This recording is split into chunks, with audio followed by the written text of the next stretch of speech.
Budget cuts are a hot topic in small towns across the country, and one small Kansas town is getting creative in its efforts to make up for a huge loss. KSHB is live in Roeland Park, where residents are being asked to decide what they want to cut. Say it.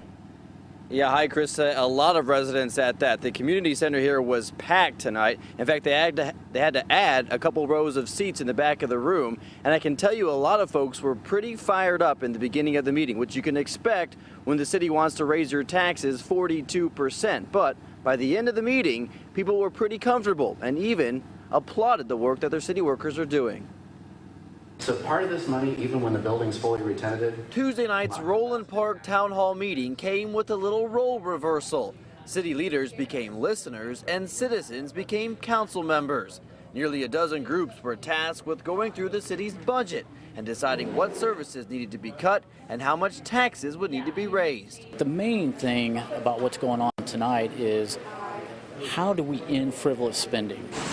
That's the million-dollar question as Roeland Park braces for a major budget blow once Walmart skips town and takes away its $700,000 in annual sales tax revenue.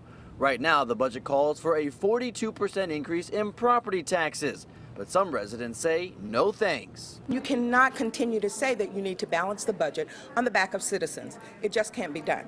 We have problems. Just if the city is having hard times, do you not think that each and every individual citizen is having a hard time as well? But that wasn't the mindset of this mock city council, which was facilitated by Roeland Park's mayor. The one group that I happen to be in voted for a much higher mill levy to keep almost all of the city services, which was a bit surprising to me, but that's what the citizens voted on in our group.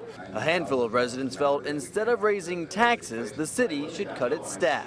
We are looking at those elements such as the staff and benefits and salaries and all those things. I'm not sure if many of them will come into play this budget season or not. They are very difficult decisions that need a thorough investigation.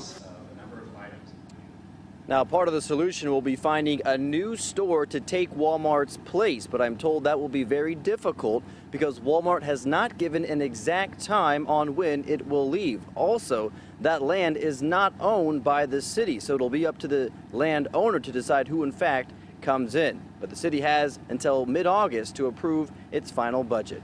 Reporting live in Roeland Park, KSHB, 41 Action News. Roeland Park leaders have tried other ideas to help balance the city's budget. Walmart's departure could cost the city $700,000 or 20% of the city's revenue. A 3/4-cent sales tax was on the ballot back in December, and that increase was expected to bring in about $650,000. But residents voted down the measure by less than 40 votes.